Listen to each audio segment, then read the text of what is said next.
আসসালামু আলাইকুম। দর্শকের কথা অনুষ্ঠানে আপনাদের সকলকে আমন্ত্রণ জানাচ্ছি। আজ আমরা যে কন্টেন্টের কমেন্টগুলো নিয়ে কথা বলবো, সে কন্টেন্টটা আজ থেকে 3 দিন আগে আমাদের এই চ্যানেলে প্রচারিত হয়েছিল। সেটার টাইটেল ছিল যে অনেক সমীকরণই পাল্টে যাবে এবারের নির্বাচনে। মানে এই কন্টেন্টে আমি আসলে বলতে চেয়েছিলাম যে এবারের নির্বাচনে ভোট দেওয়ার ক্ষেত্রে সাধারণ মানুষের কাছে প্রধান যে ইস্যুটা থাকবে সেটা হলো দুর্নীতি। মানে যারা দুর্নীতি করেন অথবা দুর্নীতি করছেন অথবা দুর্নীতি করবেন, এরকম যাদের সম্পর্কে মানুষের যে ধারণা থাকবে তাদেরকে মানুষ হয়তো ভোট দিতে চাইবে না, এরকম একটা বক্তব্য আমার এই কন্টেন্টে ছিল। এবং এখানে যে কমেন্টগুলো পড়েছে, বিভিন্ন ধরনের কমেন্ট পড়েছে, কেউ সমালোচনা করেছেন, কেউ প্রশংসা করেছেন। সেগুলো থেকে কয়েকটা নির্বাচিত কমেন্ট আমি পড়ছি। আমি প্রথমে বলে নেই, অনেকেই মনে করেন যে কেবল যে কমেন্টগুলোতে আমার প্রশংসা আসে সেগুলি আমি পড়ি, আবার কেউ কেউ বলেন যে না, আমি বেছে বেছে যেগুলি মোলায়েম সমালোচনা সেগুলো পড়ি। তো এক্ষেত্রে আমি বলি ভাই, আসলে তা নয়। অনেক ধরনের কমেন্টই পড়ে, ধরেন প্রায় 1000-এর মতো কমেন্ট পড়লো, আমি তো সবগুলি পড়তে পারবো না। কাজে আমি গোটা 20 কমেন্ট সাধারণত পড়ি, 20টা বড় জোর 15 থেকে 20 এরকম, কখনো কখনো 22-23টা পড়ি। যদি বেশি পড়ি তাহলে কমেন্ট বেশি হয়, কিন্তু আমার আলোচনাটা আবার হয় না। যে কারণে আমি একটা ব্যালেন্স করার চেষ্টা করি। যাই হোক, আর আলোচনা বাড়াই না, কমেন্টে চলে আসি। প্রথম যে কমেন্টটা পড়বো আমি, এটা লিখেছেন আমন আমরো। এটার নামটা আমি ঠিক বুঝতে পারলাম না, যাই হোক আমন আমরোই পড়লাম। তিনি লিখেছেন, মাসুদ কামাল ভাই, আপনাকে অন্তরের অন্তরস্থল থেকে শ্রদ্ধা, অভিনন্দন আজকে সুন্দর একটা বিষয় আলোচনা করার জন্য। দুর্নীতিটাই আমাদের মূল সমস্যা। একটু প্রশংসা আছে আর কি আমার, এই জন্যই হয়তো পড়লাম। মোহাম্মদ জুবায়ের হোসেন লিখেছেন, হঠাৎ মাসুদ কামাল ভালো হয়ে গেল কিভাবে? দেখুন, কিছু প্রশংসা আসতে, কিন্তু আবার এটার মধ্যে একটা খোঁচা আছে। মানে আমি এতদিন খারাপ ছিলাম, হঠাৎ করে এই কন্টেন্টের মাধ্যমে ভালো হয়ে গেছি। আজ একটু পরে বলি, কয়েকটা কমেন্ট পড়ে নিয়ে একবারে মন্তব্য করি। পবিত্র লিখেছেন, মাসুদ ভাই ইজ ব্যাক। আজকে জনগণের দালালি করলেন, আমাদের মনের কথা বললেন। আমরা আর আওয়ামী লীগ বিএনপি লুটে রাতে চাই না। ডিজে মাই লাভ, তিনি লিখেছেন, আমি আপনাকে দালাল বলে কমেন্ট করি, আজকে আপনাকে লাভ দিলাম, কিন্তু জানি আপনি খুশি হবেন না। আমরা সাধারণ মানুষ চাই আমাদের একটা সুশীল সমাজটা নৈর্ব্যক্তিক কথা বলুক। জামাত হোক, এনসিপি, বিএনপি বাংলাদেশের পক্ষে, কোনো দলের পক্ষে নয়। যাই হোক, একই লক্ষ্য করেন, ডিজে মাই লাভ, আপনি ডিজের মধ্যে লিখেছেন। আপনি এত বড় একটা লেখা লিখেছেন, মাঝখানে কোথাও দাড়ি, কমা না সেমিকোলন কিচ্ছু নাই। কাজে আমি কিন্তু বুঝতে পারি না, বিভ্রান্ত হয়ে যাই যে কোনটা আপনার সেন্টেন্স হলো। কাজে আমি আমার মতো করে পড়েছি, শেষ দিকে এসে কিন্তু আমিও এলোমেলো বাঁধিয়ে ফেলেছি। কাজে আমি সবাইকে অনুরোধ করব, যখন কমেন্ট করবেন এই জ্যোতি চিহ্নগুলো একটু দিয়েন, মানে কোথায় আমাকে থামতে হবে এটা যদি আপনি বলে দেন তাহলে ভালো হয়। কারণ আমি যদি আমার মতো করে থামি তাহলে হয়তো অর্থটা ভুলও হতে পারে। সবাইকে রিকোয়েস্ট, এই কাজটা করবেন। যাও, আমি এখন এই যে কয়েকটা কমেন্ট পড়লাম, যারা আমাকে প্রশংসা করলেন, যারা আমাকে সমালোচনা করলেন, তাদের আরো কিছু আছে, এরকম পরে বলছি। এখানে দেখুন, একটা জিনিস হলো কি, অনেকে আমাকে মাঝখানে অনেকদিন পছন্দ করেন, আজকে আবার করেছেন, তার মানে এই না আগামীকাল করবেন। বিষয়টা দাঁড়াচ্ছে এটাই, আমাদের যে মন মানসিকতা। ধরেন আপনি একটা কথা ভাবেন, যদি আপনার ভাবনার সঙ্গে আমার ভাবনাটা মিলে যায় তাহলে আপনি মনে করেন আমি জনগণের পক্ষে আছি। আর যদি আপনার ভাবনার সঙ্গে আমার ভাবনাটা না মিলে যায় তাহলে আপনি ভাবেন আমি দালাল হয়ে গেছি। অথবা আমাদের অনেকে কিন্তু রাজনৈতিকভাবে কোনো না কোনো দলের সঙ্গে নিজের নৈকট্য অনুভব করেন। অনেকে মনে করেন যে তিনি হয়তো বিএনপি করতে চান, অনেকে আছেন জামাতের পক্ষে, অনেকে আছেন আওয়ামী লীগের পক্ষে।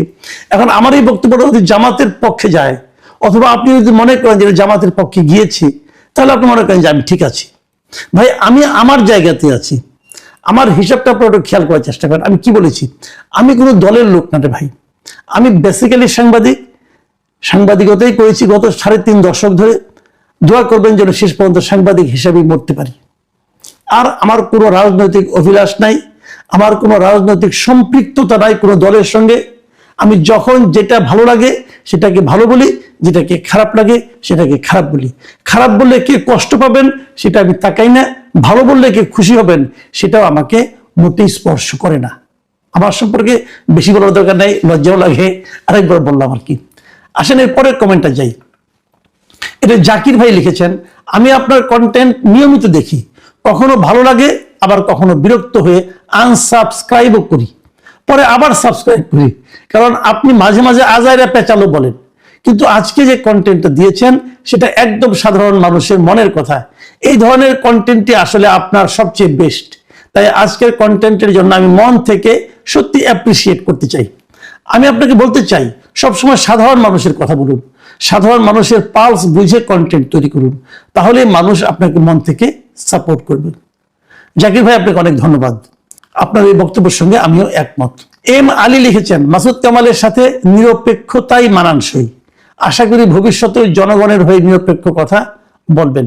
আতাউর রহমান খান লিখেছেন, এরূপ স্পষ্টবাদীদের জন্য রাষ্ট্র কর্তৃক সেফগার্ড থাকা উচিত। দেখেন আতাউর রহমান খান সাহেব, আপনাকে আমি বলি, আপনার এই কমেন্টটা আমার খুশি হওয়ার কথা, কিন্তু আমি খুশি হতে চাই, কিন্তু আমি একটু ব্যাখ্যা করি এখানে।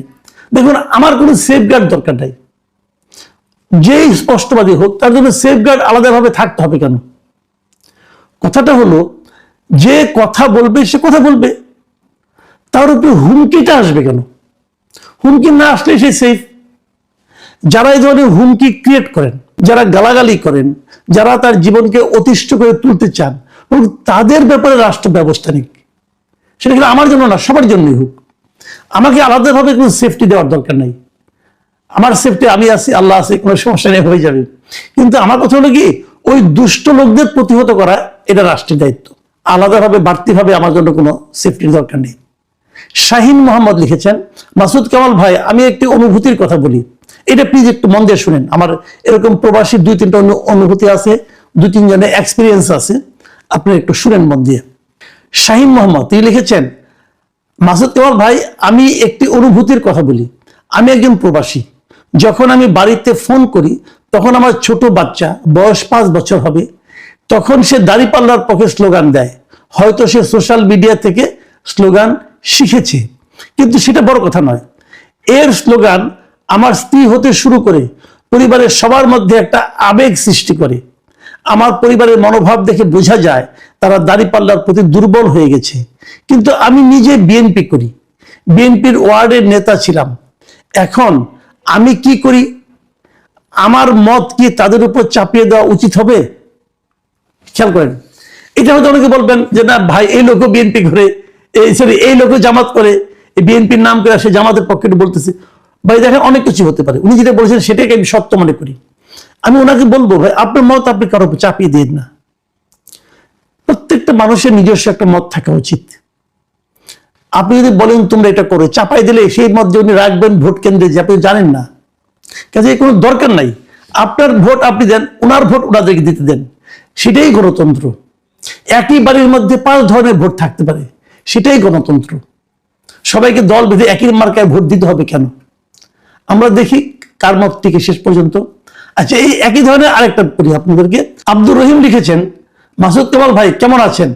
আমি একজন আবুধাবি প্রবাসী, আপনার সাথে কথা হয়েছিল। হ্যাঁ, আমার যতদূর মনে পড়ে আপনি আমার সঙ্গে একবার ফোনে কথা বলেছিলেন, একবার না বোধহয় একাধিকবার কথা বলেছিলেন।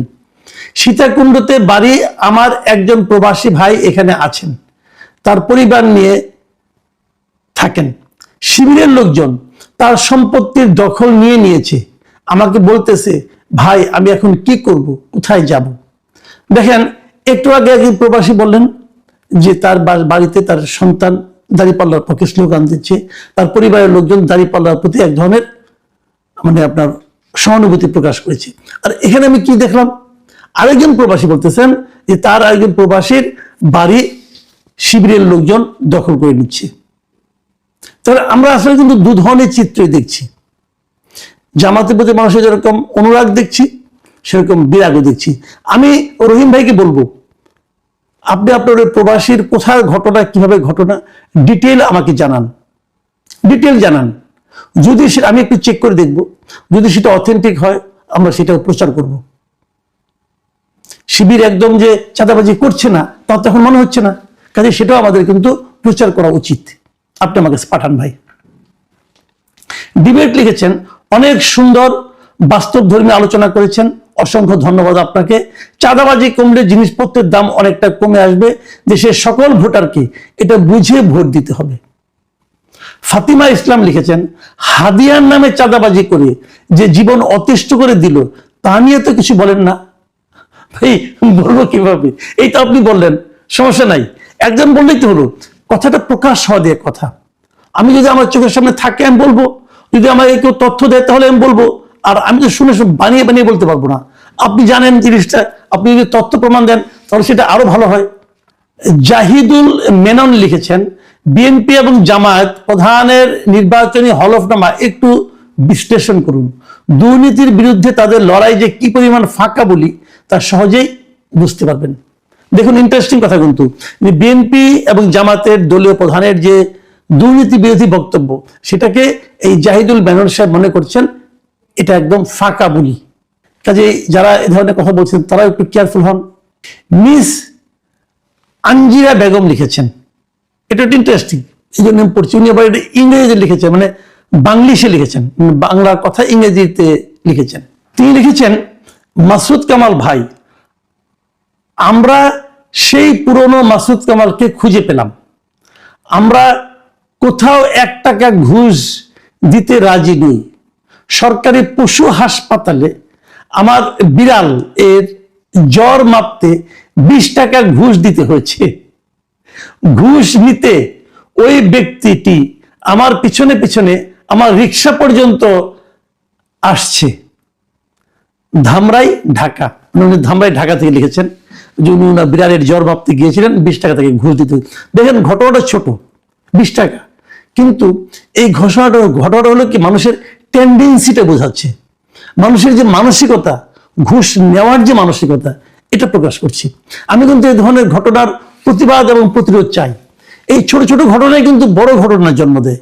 কাজেই যিনি 20 টাকা নিয়েছেন, ওনার তো চাকরি সেই পশু হাসপাতালে বিড়ালের জ্বরটা মেপে দেওয়া, উনি কেন 20 টাকা নেবেন?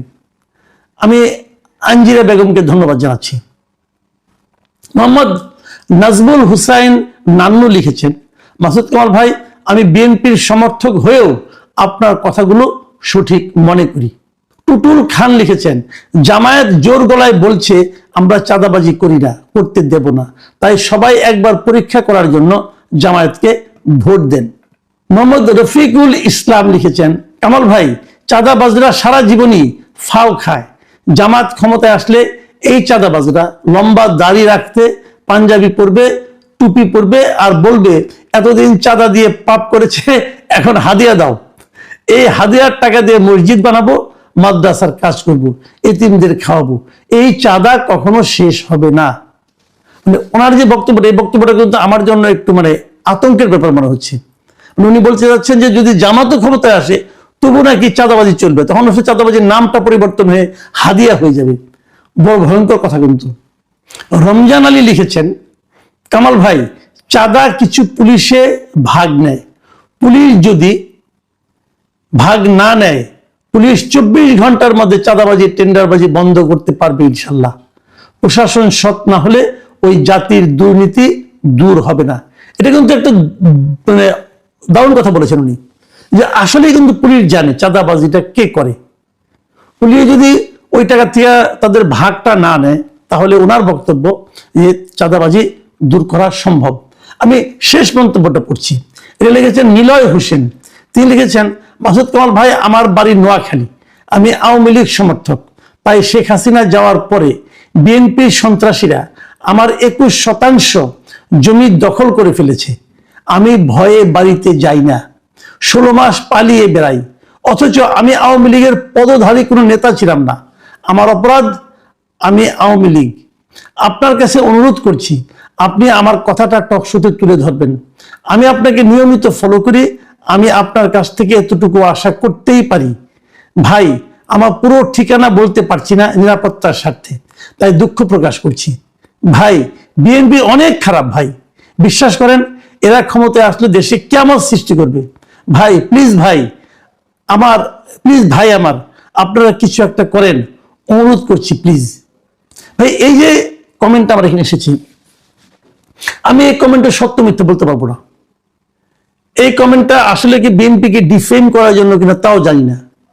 এই কমেন্টটা কি বিএনপির প্রতিপক্ষকেও পাঠিয়েছে কিনা তাও বলতে পারবো না, কিন্তু আমি খালি এটুকু বলবো যে এই ধরনের ঘটনা কি আসলে ঘটছে না? আমি নিলয় হোসেন সাহেব, আপনাকে আমি রিকোয়েস্ট করব, আপনি নাম ঠিকানা বলতে চাচ্ছেন না প্রকাশ্যে, ঠিক আছে, আপনি আমাকে আপনার আমার হোয়াটসঅ্যাপ নাম্বারে আপনি ডিটেল আমাকে পাঠান কোথাকার ঘটনা। আমি অবশ্যই সেখানকার বিএনপি লোকজনের সঙ্গে যোগাযোগ করবো, এমনকি ঢাকাতেও বিএনপি যারা কেন্দ্রীয় কমিটিতে আছে তাদের সঙ্গে আমি যোগাযোগ করতে পারবো। এ ধরনের অন্যায় তো চলতে দেওয়া যায় না। প্রিয় দর্শক, আপনার সবাই ভালো থাকবেন। আজ এ পর্যন্তই, আগামীতে আবার কথা হবে। আল্লাহ হাফিজ।